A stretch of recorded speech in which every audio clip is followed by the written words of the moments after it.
Hey guys, welcome back to the FOAMfrat podcast. We have another episode discussing MCI, but really interdepartmental, how they work with each other. And I thought a great example of this was brought to my attention by Dusty Ross. He's a flight medic. He said, you got to reach out to Justin Soulier from Travis County Starflight and see how they work with Austin Travis County EMS. So two big names in the EMS industry, and see the preparation, the rehearsal for how they prepare for a mass casualty incident. So Sam, you listened to the episode. What were some of your thoughts? So this actually did change my perception of mass casualty incident training a little bit, and it ties back around to the NREMT. So let me bring this back around and like explain that. So whenever you have like mass casualty trainings, you're always thinking about that it's like a massive effort, essentially. Like you need a ton of people. The scheduling can be really difficult, and then it ends up being a huge time commitment. And for larger departments, or when you're doing interdepartmental training, you definitely need that stuff, but you don't need it frequently. Like nobody wants or needs a humongous MCI training like every month, because you want to spend time on the individual patients and more nuanced things as well. So they're important, but usually the larger that they are, and I don't know what people's typical frequency of these things. I usually hear like once a year you get together with the departments around you. I don't know if that's enough, but I would feel like that's probably the bare minimum, But the larger that they are, probably the more infrequent that they are, And so I really liked the point that was made. There's a lot in the podcast, but one of the points that was made about these small scale integrations where you incorporate like mini MCI elements into the regular scenarios, and I think that that's like genius for doing spaced repetition. And it felt like, and not taken away from any of like the way that they train or anything like that, but it seemed like this new thing where,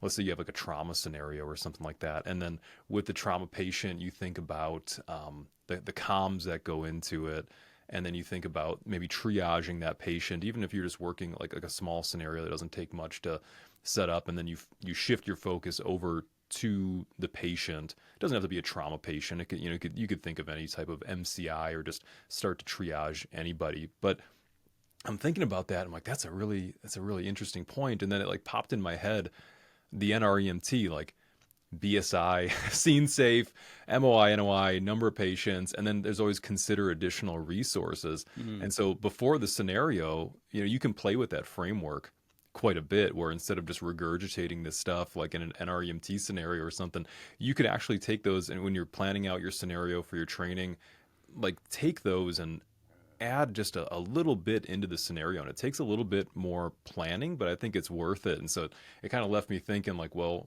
maybe what's old is new again, or maybe it was never old in the first place. But it's pretty much that framework that you want to play on to give that spaced repetition. And then at least you're always thinking about it, and you have like, okay, this is how this patient would be triaged. And then it's not this like once a year giant thing where everybody's trying to refresh on our triage method and all this other kind of stuff. What additional resources would we pull in?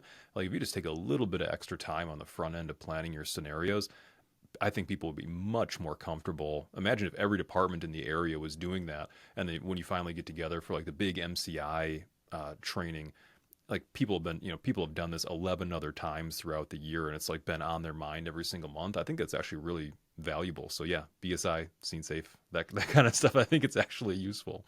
Yeah, it's like microdosing MCI. You're doing a little bit. It reminds me of the argument behind not having a specific pediatric bag, but like having a normal jump bag that you're always that you're always working out of, because then when you need to do a peds thing, it's not like it's some mysterious bag. It's like the bag you go through the ped stuff all the time on your way to the adult stuff. You're seeing it all the time. And I thought that was interesting. I also thought it was interesting that he mentioned that they prepare so much for these big concerts and Austin City Limits, and was it South by Southwestern, something like that, I can't remember, that something that happens there is not really an MCI, because they've already prepped, they already got all the resources there, everybody there. Whereas it's the thing that happens on a Tuesday where they have 5 patients and it's maybe out of the metro area, it's in a more rural setting, that they have to utilize a helicopter to get out there, and they may be the first ones there. And so some of the things Justin mentioned on training for that, because it's rare to be a helicopter and be the first one on scene. I mean, it's happened a couple times and you're like, oh my God, where's our cervical collars? Like things that you don't normally think of because they're already done by the time you get there. So yeah, excellent discussion. Big thanks to both of them for coming on and sharing how they work together on MCIs. If you guys don't mind, just do a quick introduction. We'll start off with you, Chief. Sure. Rob Luckritz. I'm the current chief of Austin Travis County EMS down here in Austin, Texas. Been EMS about 28 years and run in Austin here for 3 years. Really excited to be here. Love everything you guys are doing and looking forward to chat with you. Awesome. Thanks. And Justin. Yeah, good afternoon. Thanks for having me. Really looking forward to chatting with you as well. My name is Justin Soulier. I'm the Director of Medical Operations for Travis County Starflight, also in Austin, Texas. I joined this organization about 2 years ago. Came up through the ranks in fire and EMS and got into nursing and made my way to flight nursing and ended up moving into leadership positions and came down to this unique organization about 2 years ago. Awesome. Two highly respected programs. I'm jealous. I love Austin. I'd love to live out there in that area out there. I was just talking to Chief about that. And also a very unique geographic location for the topic of discussion today, which is mass casualty incidents. And so I reached out to a mutual friend, Dusty Ross, and I was like, man, who do you know that would, knows this stuff really well? And he mentioned Justin, and Justin's like, well, I got to get Chief on as well because you guys work so tightly together. And so I wanted to start it off with saying, what are some of the unique challenges, or asking what are some of the unique challenges that you guys face with this metroplex of rural, urban? You guys really have a wide geographic area that you could respond to. What does that look like? And so I'll kick the first question to you, Chief, as far as coming in and trying to make sure you're prepared to handle a large scale incident like that. What type of planning and preparation goes into that? Sure. I came down here from the Northeast in the big metroplex, the New York City metroplex, and it's quite a bit different. Folks, often it's the 10th or somewhere around the 10th largest city in the United States, but it's a very unique city because it's Austin is Austin, and it has a very strong urban-rural interface, meaning that we've got the city of Austin, and there's a lot of nothing on either side. And so when we think about how it is we're going to plan for major incidents, when something happens, there's no cavalry that's coming to hide us. We have to figure out how to manage it in a way that's very similar to how rural agencies do it, except that we do have that huge urban core. And so when we do our planning, it's a partnership with Starflight. It's understanding they might get there long before any substantial supervisory assets might be able to get to an incident. And we're covering 1,200 square miles, about the size of the state of Rhode Island. And we have to navigate that. We have a lot of resources in our core. We have a lot of mass casualty resources, but mass casualties don't always happen in urban areas, whether it's a bus that's going or traffic accidents or even active shooters that can be in small towns and the periphery. We have to navigate that and come up with unique plans that recognize the limitations of what we have, as well as the resources that we can get to them, like Starflight. Yeah. And so, Justin, part of that preparation and planning as you're, training your teams and you guys are doing these rehearsals and stuff, what does that look like on the flight side?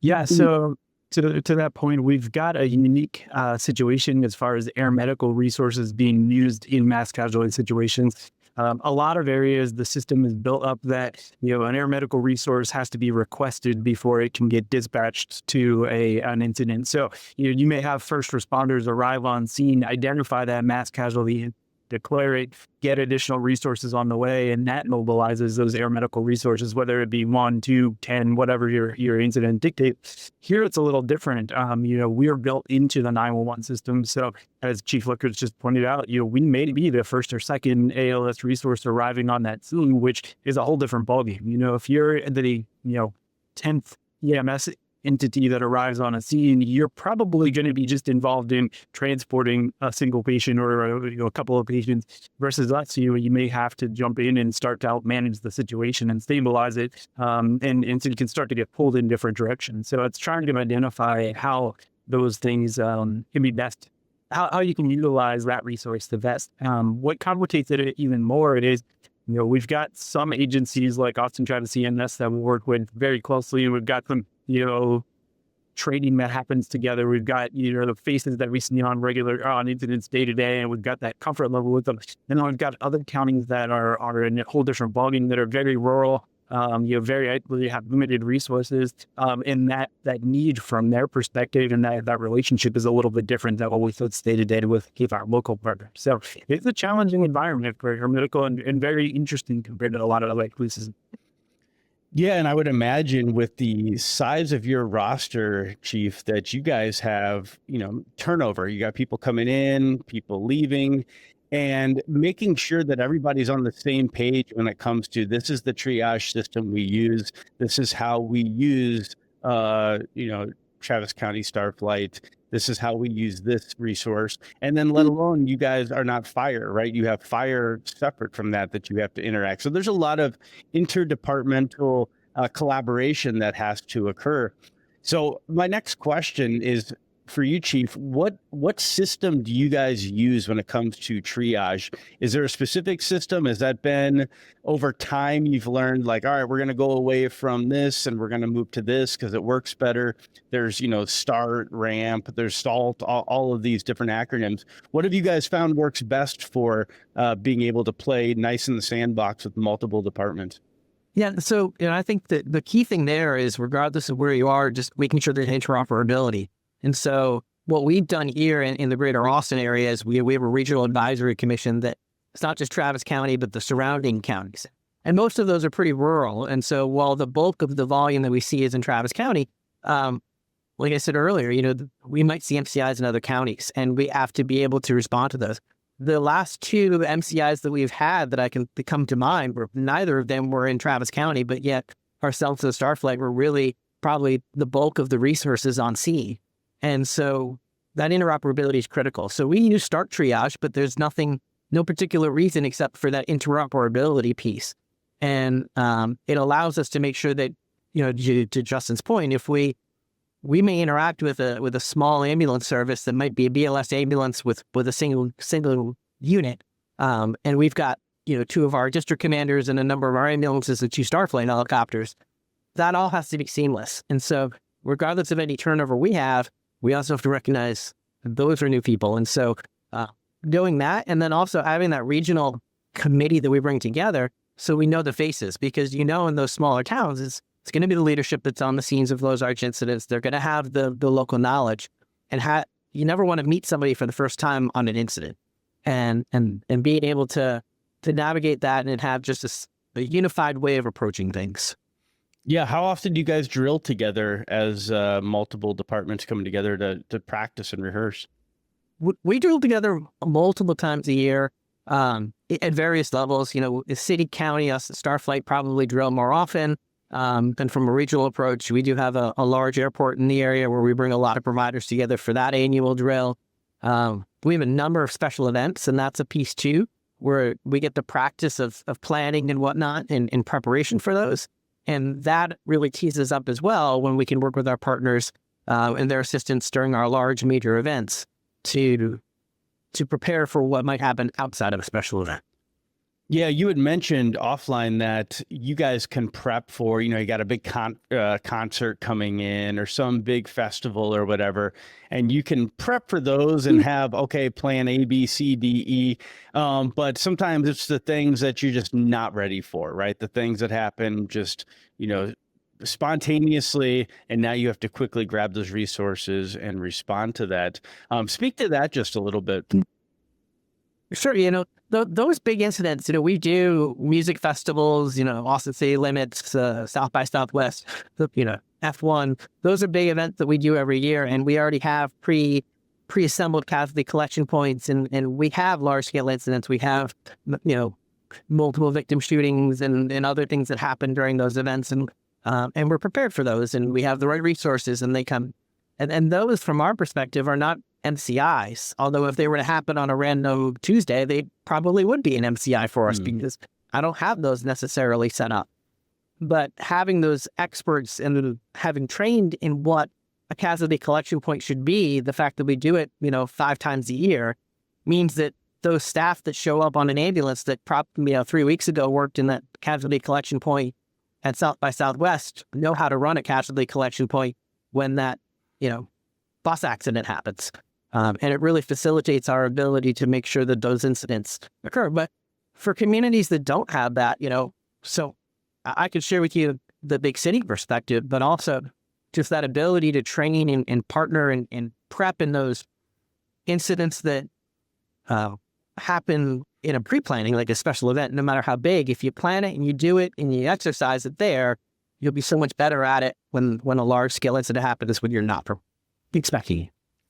And Justin, with you guys coming in on the flight side, typically if I'm coming into a MCI scenario as a helicopter asset, they're saying, hey, take that sick guy, right? We land, they're pointing to the sickest one. And my job is just not to clog up that river of patients that are going to the hospital by, separating the team up, right? Or like, you take this bag, you take this one, you go here, trying to keep that cohesive.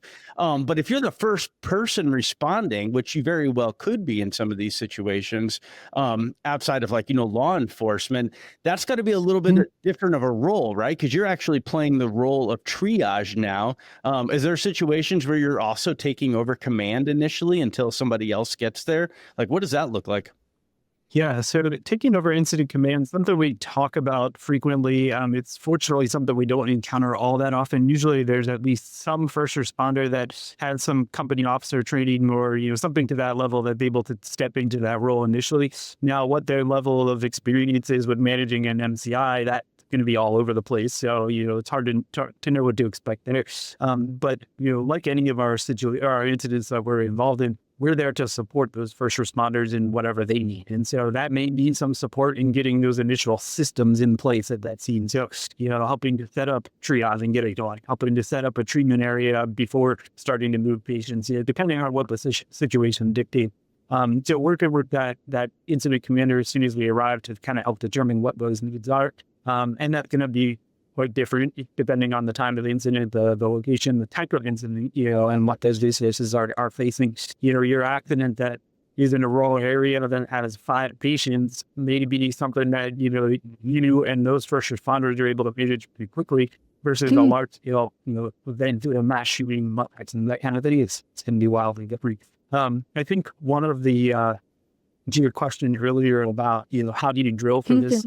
How do you plan for this stuff? It depends again on your agency and what you face regularly. This is something that you're encountering more often, like here in Austin with all of these events that happen down here and you're claiming to these things because it's something that you deal with regularly. They were no longer those high risk, low frequency type events necessarily. They're more high risk, high frequency type events. So we may get away with not training on them this often. This media that you're in doesn't seem well. A perfect example of that is one of the other members of an Air Force reservist and a critical care air transport nurse. And then my recent deployment was to a very sparsely served area of the world when it comes to medical assets. And so that area was the risk for encountering a mass casualty incident was very high. It was an area that all of the military members in that area were at risk. But fortunately, it wasn't something they encountered very often. So for that situation, it still was a very high risk, low frequency event if it wasn't happening. So we were drilling on mass casualty incidents with all of the responding agencies. That's obviously something that we really can't manage into our training plan for the year when we've got all these other things to balance out and make sure people stay professional.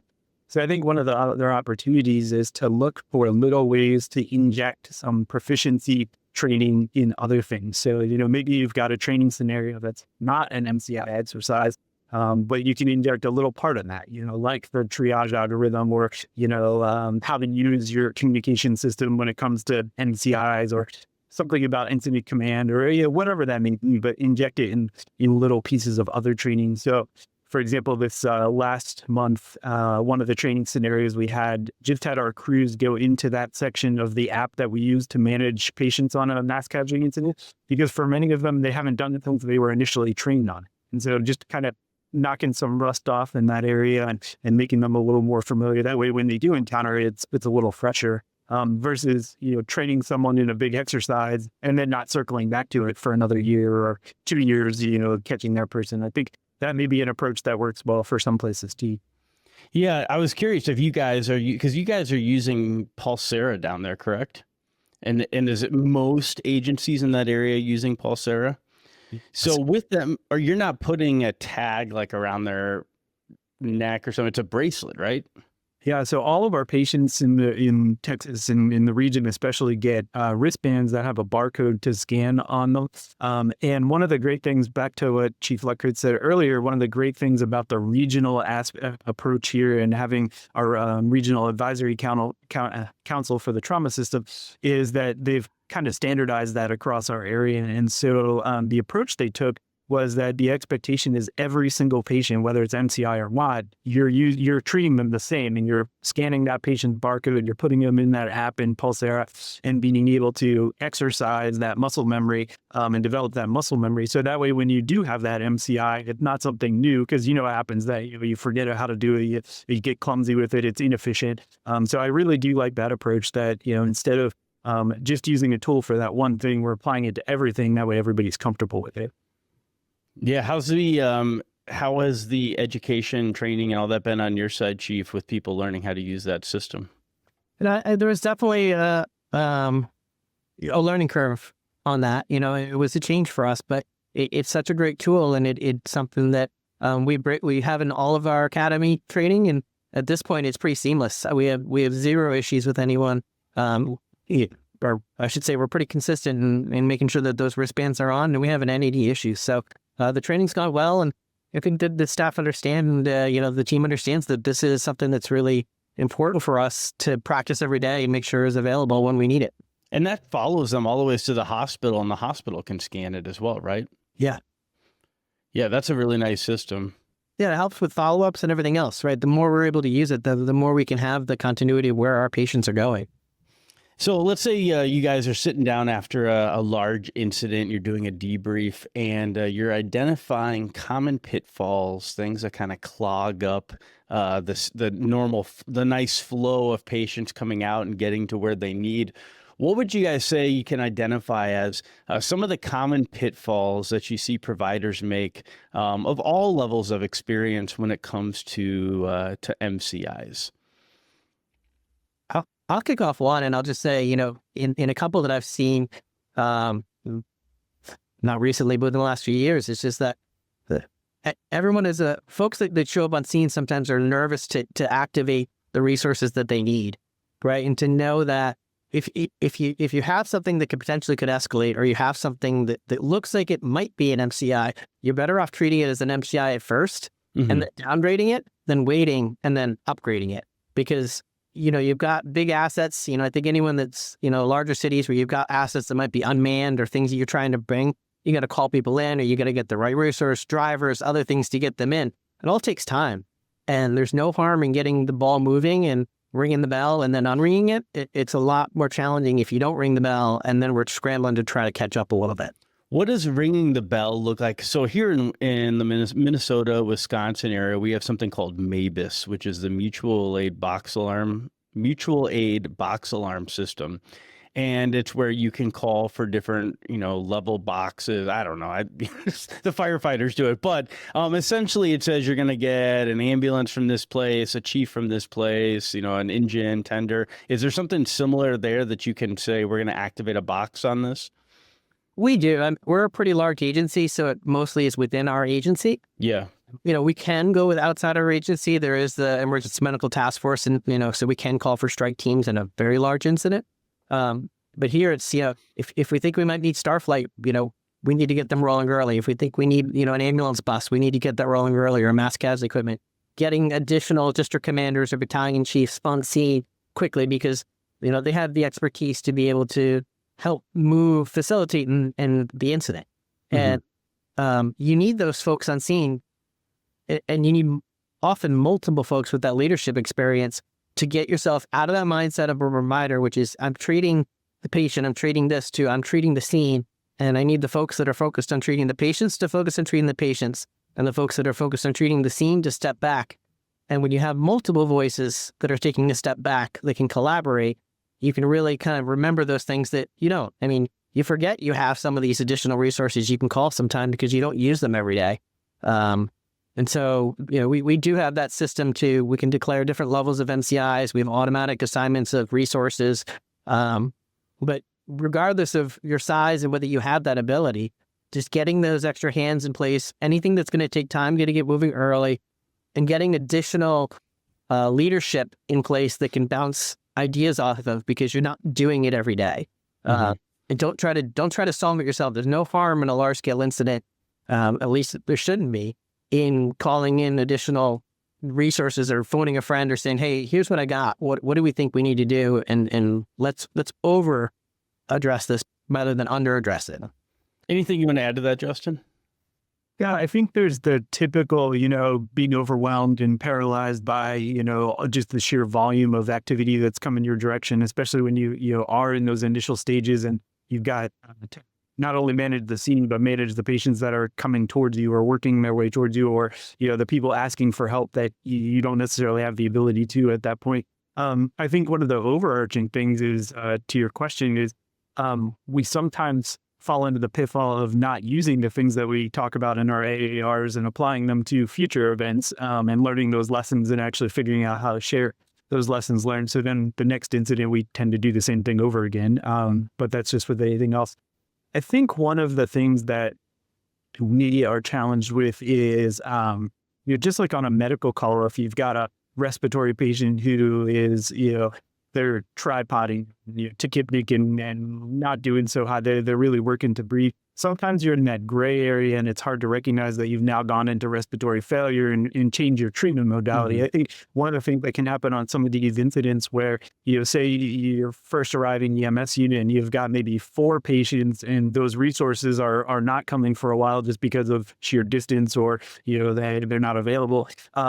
It's sometimes hard to recognize that, oh, wait a second, this is actually a mass casualty incident, even though it's, a small number of patients, but you're meeting the definition of overwhelming the resources that you have at your disposal. So, and then asking for help. So really identifying the situation. I was on a MCI one time where the local fire department, it was a section of interstate highway that frequently had large scale traffic accidents, some historical ones even. And I went out, I responded out to help the incident commander because I was the closest EMS officer to the location. And I arrived on scene and saw a bus accident with, tons of patients, and no one had kind of recognized, hey, wait a second, this is that training that we did before. We got to trigger that MCI response and really start the system application of getting triage and treatment and patient movement all figured out. And it was just because they went into their normal mode of, I got to take care of people and I got to get patients out and I got to, do what I do every day. And so giving people the, in that training that we do, giving them some direct guidance of, hey, recognize the situation and switch into that mode. I think that's something that maybe we don't necessarily always do the best. And then one of the big things for air medical providers that we can have as a pitfall is we arrive on scene and they're usually highly experienced, very, intelligent people who have a lot of ideas and opinions on how things should be handled. And they can sometimes fall into the pitfall of not recognizing what their role in the situation is, where, maybe you were requested for just the transport element. Maybe you were requested for the critical care element, and you get on scene and you're like, well, but what about that over there? I should be helping. Here, hand me those jaws of life. Let me show you how it's done. You start freelancing. Yeah, hopefully we're not going to that extreme, but even just, I think I should help with that patient. And now to Chief Luckritz's point earlier, you're now clogging up the system and not really helping you be efficient. But yeah, just like anything else, I think that, good communication, good relationships with those other agencies help overcome a lot of those things. How do you, Justin, how do you feel about them trying to split up your flight crew when you get there? I'll be honest, sometimes it can be problematic because, again, depending on what you're there for, if you're coming in and they're expecting you to be that critical care asset and now you've split up that crew, you may or may not have just eliminated that ability, depending on how your equipment, your protocols, and how your team is able to function. But in some cases, it may be appropriate. It may be one of those situations where you're able to help maybe not manage that patient on your own, but be a force multiplier and help guide the medics or EMS providers on the scene in how to do it, because you're bringing some additional maybe experience, knowledge, that kind of thing. So sometimes I think there's a case for it. But it's something you have to really think about. And as a crew, if you're asked to do that, sometimes you may need to provide information to that incident commander or to that treatment officer, or whoever is asking for that, and say, hey, I'm happy to do that, but here's what you need to consider. Sometimes that's helpful as well. Yeah, because the long term is, well, now you don't have the paramedic, nurse, crew with their tools. We don't have two of everything, and so now we're not going to really be able to fly anybody. You know, if you're saying, hey, you jump on this ambulance, you go here, it can dilute resources just as much as I think sometimes they feel like they're creating new ones. Yeah, and it kind of depends on, back to the planning side of things, how your agency is set up, because some places do have the ability to operate in that mode. That like here at Starflight, our crews, their scope of practice, because of Texas being a delegated practice state, the scope of practice between the two is very similar, if not identical. And so there may be some ability to separate and still function at a high level. But the equipment becomes the limitation. Or back at a prior program that I was with at Penn State Lifeline, our equipment was set up that oftentimes we could split it between the two providers and have redundancy and be able to handle two patients at once. But then there was a scope of practice issue because the scope wasn't the same between the two. So, it depends on how your agency's set up and if it's something that you kind of plan for and are okay with operating in that fashion. I just did a interview with Rami Duckworth. I don't know if you guys are familiar with him, but he's a fire captain up in Connecticut. I see you guys shaking your head, so you guys know him. We were talking about triage, and one of the things he mentioned is he likes having two people do the initial triage together. So one person is doing the assessment, the other person's doing the treatment, right? And so they'll do the assessment, they'll tag them, and then move on to the next one to try to keep the other person in check. So that way you're not spending too much time on one patient and then clogging up the system. And I like that method a lot. I think that makes a lot of sense. I'm curious if that's similar to what you guys teach with Travis County. So I'll have to admit, when I listened to the podcast with Rami and heard that, I also had the same response of, I kind of like that idea. It provides a little bit of that ability to not limit yourself to just doing the triage and moving to the next patient. Because oftentimes when you're tasked with triage and you knock out that 10-second triage or start triage algorithm, you've put that piece of surveyor's tape on or that triage tag or whatever you're doing in your area. Now you're supposed to move on to the next patient. And this kind of gives you the ability to flex a little bit of, hey, maybe I can allow for some of the medical treatment to happen, but it gives you that accountability of, hey, let's go. You got to catch up here with me. So I kind of like that idea. I'll be the first to admit we don't approach it that way or even talk about it, but it's something I definitely want to consider.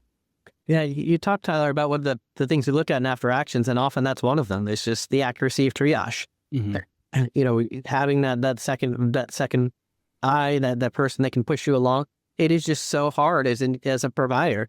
When you're trained to treat people, to look at someone who needs treatment and move on, but that's your role. And it may take a second person to give you that level of support. I think it's a phenomenal idea if you have the resources, and that's part of what's so unique about an MCI is that they're so dynamic and they're so every MCI is unique, right? And even from a planning perspective, you can plan, you can drill, but if your plans and your drills are true specific, you can also get yourself bogged down where you're like, well, on page 66 of my plan, it says I'm supposed to do this. But if you're on the scene and you know how to, the basics of MCI management, you may need to throw the plan out and say, it doesn't make sense, that the CCP is going to be here. It doesn't make sense that I'm going to have staging over there because it's under construction. And you have to have that flexibility to just know what are the things you need to put into place, and then think about the resources you have and think about the complications. Coming from the Northeast, one of your top priorities is staging because you've got tons of resources that are coming to you so quickly that you can completely bog down an incident in a matter of 5 minutes. Mm-hmm. In a rural area, that might not be your most biggest concern because everyone's already there, right? And you might have 20 minutes to figure out what it's going to look like for more assets to come in. So you have to know who's coming, what are the resources that you have on scene, and then navigate how exactly you're going to manage it. It's just like patient care, right? Nothing's ever like the textbooks in patient care. Nothing's ever like the textbooks in MCI management. And I think that people get lost in that sometimes of wanting to stick to the strict plan that they have instead of realizing that you might not have all the resources that were written in the plan, and you have to make do with what you got.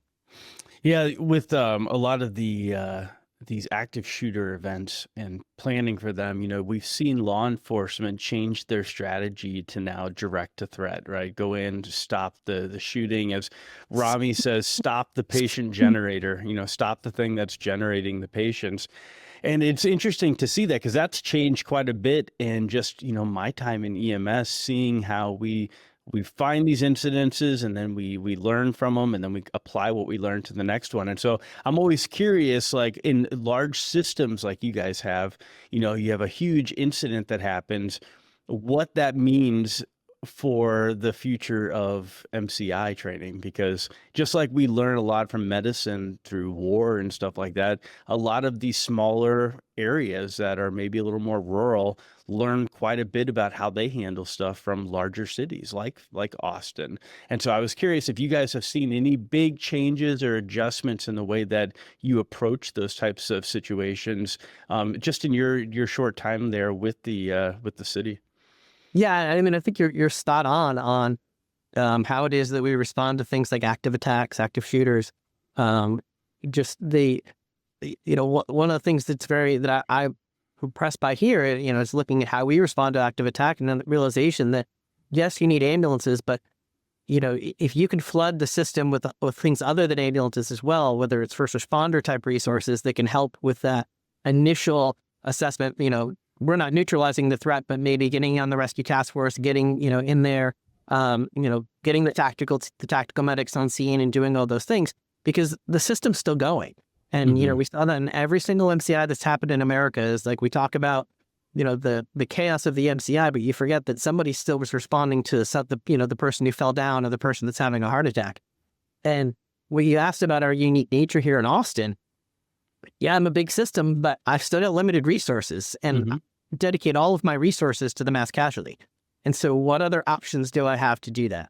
And you can't just send every single available ambulance to that MCI. I got to figure out what else is it? Is it a community health paramedic? Is it a supervisor? Is it, dumping administrative staff? Is it whatever other things that I might have available for me at that given moment, which will be different at 2 p.m. on a Thursday than 4 a.m. on a Sunday. And being able to do that a little bit differently. And so that's been a unique change for us, using some of our partners a little bit more robustly in those areas so that we're not overdraining our system. Justin, has there been any big changes that you've seen with the way that Starflight responds? I think it's just making sure that we are tied in with all of the partner agencies throughout the region, again, to support them in their operations, and being open-minded to how we can flex to meet those needs. So,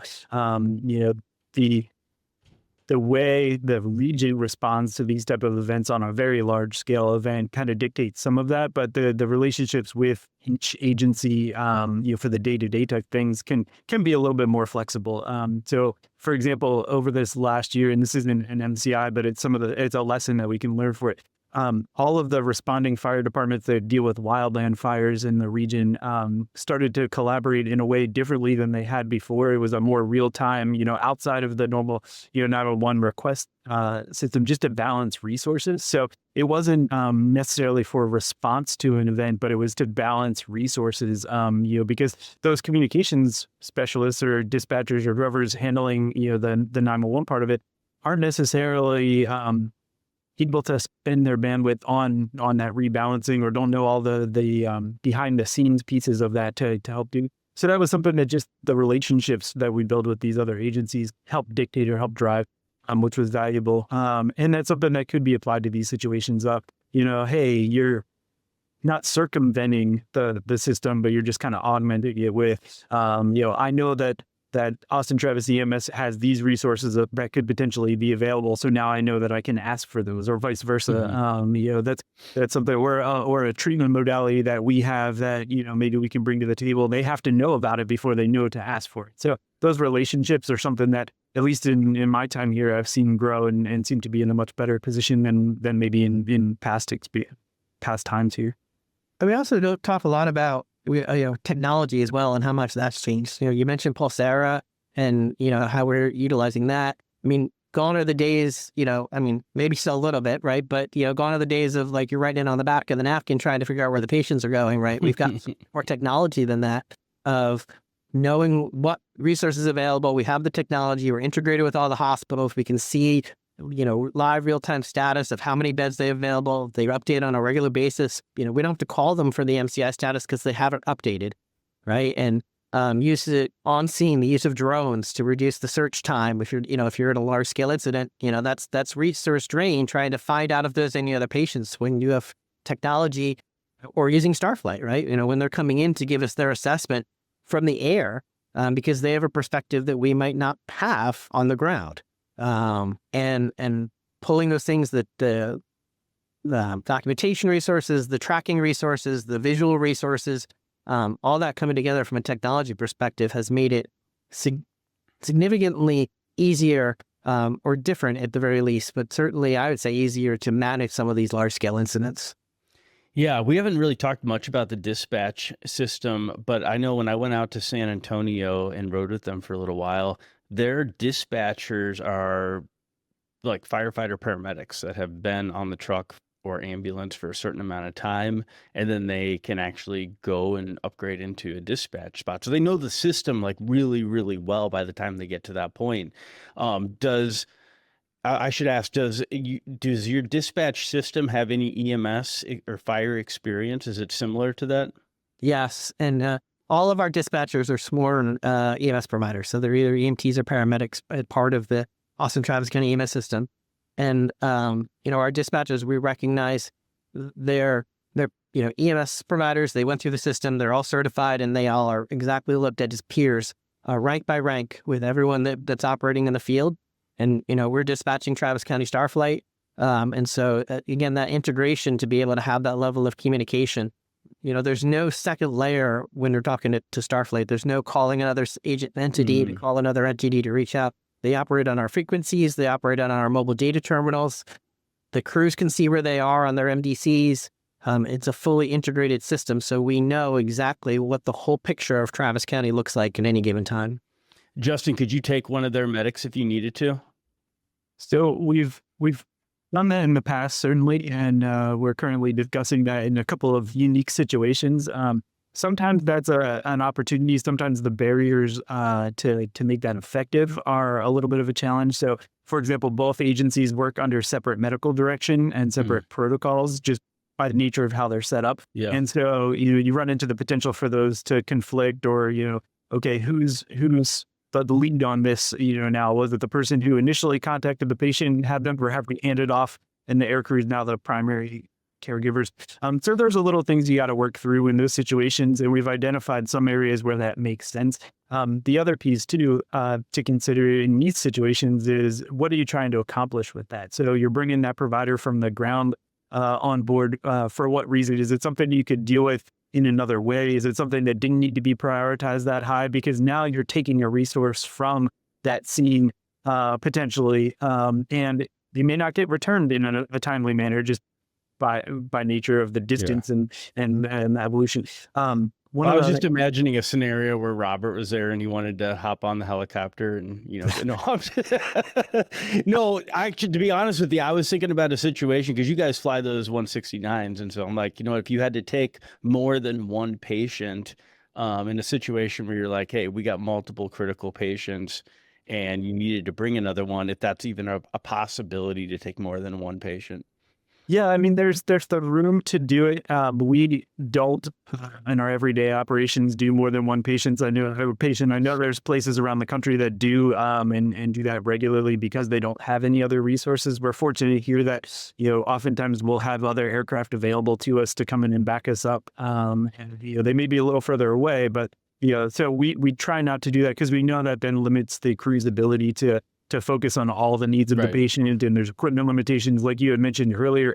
Most aircraft are really outfitted for one patient as far as equipment goes. So now you're having to do that quick triage in your brain of, okay, I'm going to have everything that I need to adequately treat that patient, because we have limitations on what we can use for supplies and equipment. And so that starts to become a little bit problematic in the moment. But again, there's certain situations where it is an option and it does make sense.